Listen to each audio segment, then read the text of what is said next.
Karamihan sa ating mga kababayan ay nag-aasam ng matiwasay na buhay sa pagpasok ng bagong taon.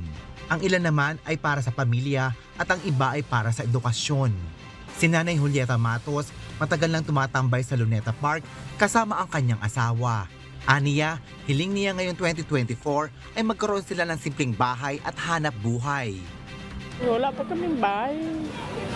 Opo. Kahit maliit lang po na matitirahan namin sa pagkabuhay, kahit maliit lang po. Tumutulong naman si Delson Macanlalay sa kanyang tatay sa pagtitinda ng cotton candy na 20 years nang naglalako sa Luneta Park. Aniya, wala sana kaguluhan sa pamahalaan. Maayos na gobyerno lang, tapos walang kaguluhan sa mga paligid, sa mga pamilya din na maayos na trabaho, maayos na kita. Sa mga kalusugan ng pamilya natin, sana maging maayos.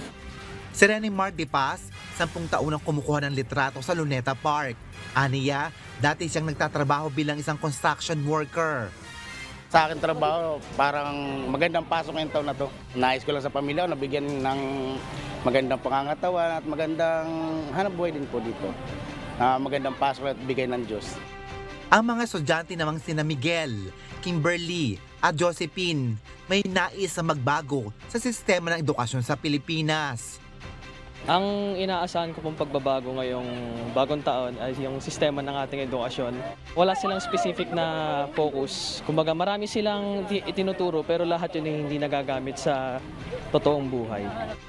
Kaya may panawagan sila sa mga namamahala ng edukasyon sa bansa. Yung skills po talaga, lalo na sa amin, yung gusto mag-cruise ship, mag-abroad, yun kasi yung produkto na kaya namin ipaglaban na, uy, hindi lang kami Pinoy, ganito kami. Kaya din makiksabayan sa ibang nasyon or school, lalo na sa amin, kami taga-probinsya. Dapat din merong totoong hotel talaga, no? Kasi yung merong hotel doon pero para sa amin parang kulang lang yung facility nila doon. Gusto namin ma-experience din yung totoong hospitality industry talaga. Diyos ang aming sandigan, serbisyo publiko ang aming pinahalagahan. Hari Ilagan, humahata!